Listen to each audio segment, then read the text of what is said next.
Alright, this video is going to be quick because I procrastinated and yeah. Okay, so the first major change I did was a major refactor for my shooting algorithm. I was doing a bunch of typecasting to figure out the specific item I was working with, so what I ended up changing was adding a method declaration in the modifier interface so that all modifiers would have to implement it.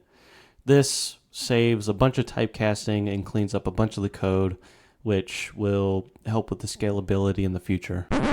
If you couldn't tell, I sound dead inside from good old sleep deprivation. Let's try that again. After getting that refactor down, I created a new modifier. The explosion modifier. It's pretty useless until you slap it into a trigger projectile. Once I get more modifiers fleshed out, this will become either very dangerous or useful. So yeah, use with caution. Speaking of new modifiers, I created this handy item generation tool that handles all the boilerplate stuff when creating a new item. This is one of those obvious things that should have been made a long time ago, but you end up being stubborn because if it ain't broke, don't fix it. Am I right? I also revamped the bullet modifier by making it smaller and adding a little trail to it. It also makes the sound when it gets near you. Nah, but seriously, it sounds like this. It's just a placeholder. I was testing things. Oh yeah, and there's a new modifier type, and that's the force field modifier.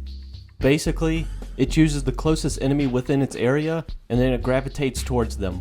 Another behind the scenes thing I did was I wanted to mess with post-processing. So long story short, I ended up switching to URP, and oh my god, that FPS! I've heard of URP before, but I've never looked into it, so that was a nice side effect. The tech demo runs so much better now, and especially for WebGL builds. I also created this new enemy. The idea is simple. It's a ball that rolls around, and if it gets close enough, it'll jump and explode.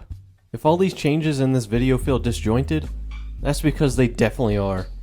I've been somewhat lost in terms of what to work on next, and I think that's because I've been so used to working on the systems for my game. And now that I have most of them built out, I need to use them to make my gameplay, and in addition to that, I need to start creating 3D models, animations, sounds, and everything else. And I think my brain is in a bit of a shock because the workflow is about to drastically change. The second half of the month has essentially been me dipping my toes into all the things I just mentioned. So honestly, it might be like that for a bit until I can get more comfortable with this new workflow. Oh, and one more thing. I'm going on vacation and I'll be back October 15th, which means no devlog for the month. But I'm going to participate in the 2023 Scream Jam when I get back. So there will be a devlog, just not for my main game.